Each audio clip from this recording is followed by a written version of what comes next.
제13대 독립기념관장에 취임한 김형석입니다. 삼복절기의 무더위가 기승을 부린 날씨에 연일 확산되는 신임 독립기념관장의 취임 관련 기사가 국민들의 눈살을 찌푸리게 합니다.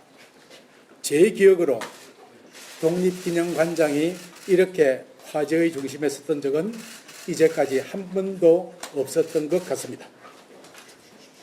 그러나 나는 이것이 나에게 주어진 숙명인지도 모르겠다는 생각을 합니다. 왜냐고요?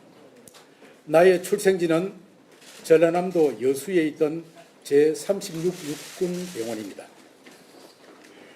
나의 선친은 서울대학교 공대 재학 중에 6.25 전쟁을 만나 학도병으로 자원 입대했습니다. 다부동 전투를 치른 후에 대구 공병학교에 입학하여 공병장교가 되었습니다. 20살 어린 나이에 참전하여 수없는 생사의 고비를 느끼고 지금은 무공수훈자의 자격으로 국립대전현충원에 영면해 계십니다. 전쟁이 끝난 후에 어머니와 결혼하였지만 전쟁 때 입은 내상으로 인해 제36 육군병원으로 후송이 되었습니다. 부산에서 교편을 잡고 있던 어머니는 만삭의 몸으로 여수로 건너와서 남편을 간병하던 중에 그곳에서 나를 출산하였습니다.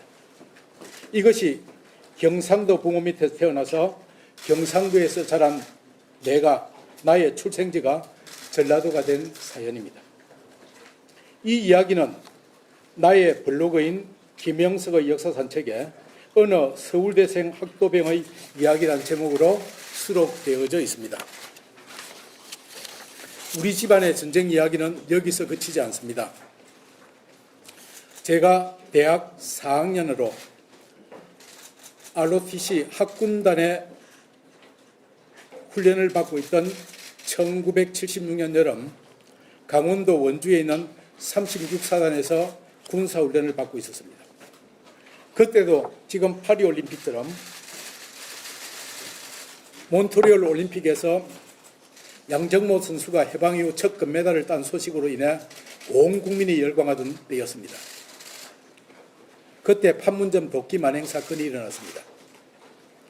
며칠 동안 완전군장을 꾸려놓고 군사훈련을 중단한 채 학교로 돌아가지 못하고 현지 임관해야 된다는 말을 들으면서 전쟁의 공포에서 몇 날을 지낼 수밖에 없었습니다. 다행스럽게 북한의 사과로 상황이 마무리되어지고 무사히 대학을 졸업한 나는 전방부대 소대장 근무를 마치고 사회에 복귀할 수 있었습니다. 그런데 알려지지 않는 사건이 또 하나 있습니다. 2015년 8월 목함지대 사건 때 제 아들은 북한에 대응 포격을 한 부대의 군의관으로 근무하고 있었습니다. 무박 5일 동안 남북 간의 협상이 진행되고 온 국민이 전쟁의 불안에 떨고 있을 때 아들이 닷새 동안 주먹밥을 먹으면서 비상경계에 돌입해 있는 사실을 알고 하루도 잠을 이룰 수가 없었습니다. 우리나라는 언제까지 이렇게 전쟁 공포에 시달려야만 할까? 3대에 걸친 우리 집안의 비극이 여기서 그칠 수 있을까? 우리나라가 남북 간의 평화를 이루고 통일을 하려면 먼저 대한민국이 하나가 되고 국가 정통성이 확립되어야 하는데 이것이 제가 국민통합사관을 부르짖는 이유입니다. 저는 유명한 역사학자가 아닙니다. 이른바 명문대학도 나오지 않았고 대학을 졸업한 후에는 학교에서 학생들을 가르치면서 주경 야독하느라 학사, 석사, 박사 공부한 학교가 다 다릅니다. 그러나 한편으로 말로만 민족주의 사학을 주장하지 않고 북한을 다니면서 북한 어린이 돕기와 인도적 대북 지원 활동을 통해 통일운동에 종사했다는 점에서 실천하는 역사학자로서의 자부심을 가지고 있습니다. 오늘 여러분들에게 2002년도 월간 중앙에 보도되어졌던 당시에 활동을 기록한 이 기사를 여러분들이 전부 다 자료로 다 나누어 드릴 겁니다. 다 나누어 드릴 테니까 보시면 제가 어떤 일을 그동안 대학 교수 자리를 내려놓고 와서 어떤 일을 수행했는지 아시게 될 것입니다. 이번에 대한민국 건국론에 관한 저의 생각이 광복회로부터 혹독한 비판을 받고 있습니다. 이것은 2022년에 공문선에서 출간된 저의 끝나야 할 역사전쟁에 모두 수록이 되어져 있는 내용입니다. 이 책을 오늘 참석한 기자 전원에게 한 권씩 드릴 예정입니다. 여러분들이 보시면 제 얘기의 진위를 충분히 확인할 수 있을 것입니다. 다시 말씀드리면 이렇습니다. 대한민국의 건국은 하루아침에 이루어지지 않았습니다. 서울대학교 신용화 교수는 대한민국 건국은 어느 한 시점에 일어난 것이 아니라 상당한 기간에 걸쳐서 이루어진 역사적 과정으로 봐야만 한다.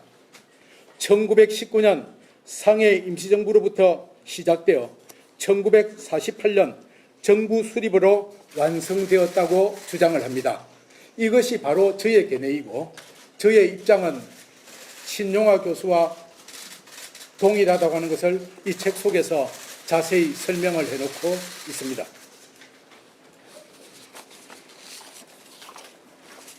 이런 관점에서 보면 미국은 1776년 7월 4일 독립을 선언하고 1781년 영국과 독립전쟁을 벌인 결과 1783년 9월 3일 파리 조약을 통해 영국으로부터 독립을 인정받았습니다. 이후 1789년 4월 30일 조지 워싱턴이 초대 대통령으로 취임하기까지 미국은 13년에 걸쳐서 건국을 완성했습니다. 반면 우리나라는 1919년부터 시작된 건국이 1948년에 완성이 되어진 29년 동안에 걸친 건국의 과정이었다고 하는 것이 저의 주장이자 저의 건국론의 지론입니다. 만약 나의 주장이 잘못되었다면 학문적으로 지적을 하고 공개적인 토론을 하면 될 것인데 마치 중세교회가 지동설을 주장하는 갈릴레오를 종교재판에서 화형에 처한 것처럼 여론몰이를 통해 마녀 사냥하듯이 인민재판을 벌이고 있습니다. 저는 이 시간 이후에 광복 회장을 비롯한 광복회 어떤 인사들도 저에게 공개적인 토론을 해주실 것을 제안드립니다. 그래서 과연 내가 주장하는 건국론에 무엇이 잘못되었는지 그 분명한 근거를 가지고 우리 국민들 앞에 밝혀드리는 것이 바른 도리이지 엉뚱한 주장으로 국론을 분열하게 하는 것은 결코 바람직한 일이 아니라고 생각을 합니다. 저는 그동안 한 번도 독립운동을 폄훼하거나 특정한 독립운동가를 비방한 적이 없습니다.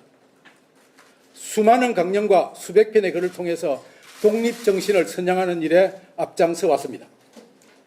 저희의 블로그에는 광복회장의 조부인 이회영 선생에 대해서도 노블리스 오블리주의 본보기 무당 이회영이라고 하는 글이 수록이 되어져 있습니다.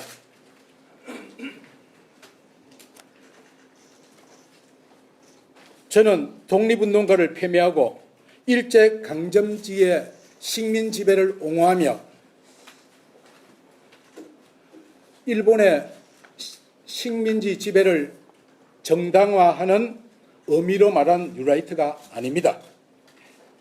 임시정부와 김구 선생에 대해서도 비방한 적이 없습니다. 그런 나에게 일제시대 우리나라 국민의 국적은 어디냐라고 물어서 일제시대 국적은 일본이지요. 그래서 국권을 되찾기 위해서 우리가 독립운동을 한 것이 아닙니까? 라고 한 답변을 두고서 일본 신민이라고 주장했다고 왜곡해서 거짓 사실을 유포하는 행위는 결코 바람직한 일이 아닙니다. 또 나는 이승만 대통령과 김구 선생을 편가르게 한 적이 한 번도 없습니다. 이 책에서도 보시다시피 이승만 대통령과 김구 선생이 아주 다정한 모습으로 귀옛말을 나누고 있는 이 사진처럼 이 책의 내용은 이승만과 김구, 이승만을 존경하는 우리 국민들과 김구를 존경하는 우리 국민들이 어떻게 소통하고 화합해서 대한민국이 하나로 될 수 있을까, 거기에 포커스를 맞추고 쓴 책이 이 책입니다. 마지막으로 드릴 말씀은, 내가 늦은 나이에 공직자로 나선 이유는 이번 관장 공고에 독립정신을 널리 알려서 국민 통합을 이룰 분을 모신다라고 하는 기사를 보고 주변인들이 나를 적임자라고 권유했기 때문입니다. 앞으로 내가 관장으로 재임하는 동안 독립정신을 널리 선양하는 일과 이를 통해서 국민 통합을 이루는 일에 매진할 것을 약속드립니다. 감사합니다.